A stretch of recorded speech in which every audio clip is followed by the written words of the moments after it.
నమస్తే, welcome to rhythm Telugu. ఆ మధ్యన పార్లమెంటులో వక్ఫ్ బోర్డ్ చట్టానికి సవరణ తెచ్చేందుకు కేంద్ర ప్రభుత్వం ప్రయత్నించినప్పుడు చాలా గొడవ చోటు చేసుకుంది. మైనారిటీల హక్కులను లాగేసుకుంటున్నారు అని కాంగ్రెస్ పార్టీ సహా ప్రతిపక్షాలన్నీ గగ్గోలు పెట్టేశాయి. తెలుగుదేశం, వైసీపీ, బీఆర్ఎస్ వంటి ప్రాంతీయ పార్టీలు కూడా వక్ఫ్ బోర్డ్ సవరణకు పరోక్షంగా అడ్డుపడ్డాయి. దీంతో పార్లమెంట్ సంయుక్త సంఘం అధ్యయనానికి పంపించారు. విచిత్రం ఏంటంటే వక్ఫ్ బోర్డ్ సవరణకు మద్దతుగా మన తెలుగు రాష్ట్రాల ప్రజలు ఒక మోస్తరుగానే స్పందించారు.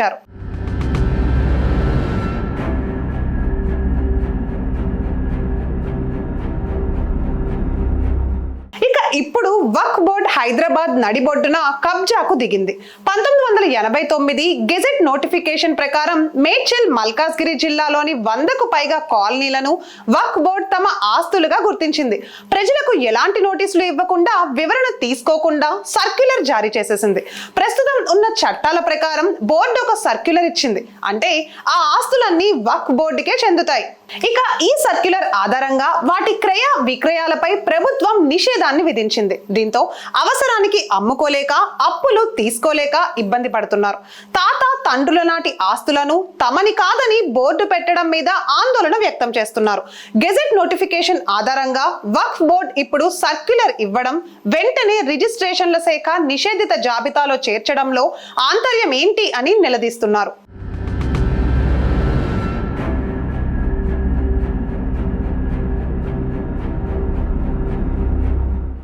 హైదరాబాద్ నగరంలోనే 100కు పైగా కాలనీలను వక్ఫ్ బోర్డ్ తమదే అని దబాయిస్తోంది. అంటే ఈ కాలనీల వాళ్ళందరూ కట్టుబట్టలతో ఊరు విడిచి వెళ్లిపోవాల్సిన దుస్థితి నెలకొంది. ఆ కాలనీల వివరాలు ఒకసారి చూసేద్దాం.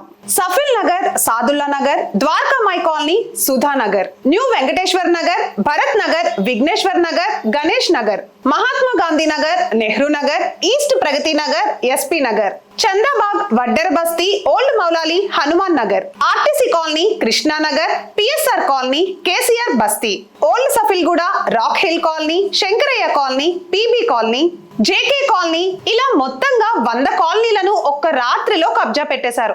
ఈ కాలనీల్లోని 20,000కు పైగా ఇల్లు, స్థలాలు తమవే అని వక్ఫ్ బోర్డ్ వాదిస్తోంది. అందుకు అనుగుణంగా ఆస్తుల్ని అప్పగించాలని అధికారులు స్థానికులను బెదిరిస్తున్నారు.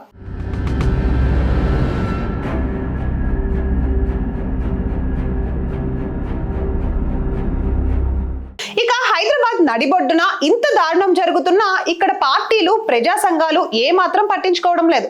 సెక్యులరిజం ముసుగులో స్థానిక ప్రజలు కూడా మొద్దు నిద్రపోతున్నారు. ఇప్పుడు మల్కాజ్గిరి ప్రాంతంలో పంజా విసిరిన వక్ఫ్ బోర్డ్ తర్వాత కాలంలో హైదరాబాద్ మిగిలిన ప్రాంతాల్లో కూడా కమ్మేయొచ్చు. అప్పుడు మూకుమ్మడిగా కట్టుబట్టలతో ఊరు విడిచి వెళ్లాల్సిన పరిస్థితి దగ్గరలోనే ఉంది మరి.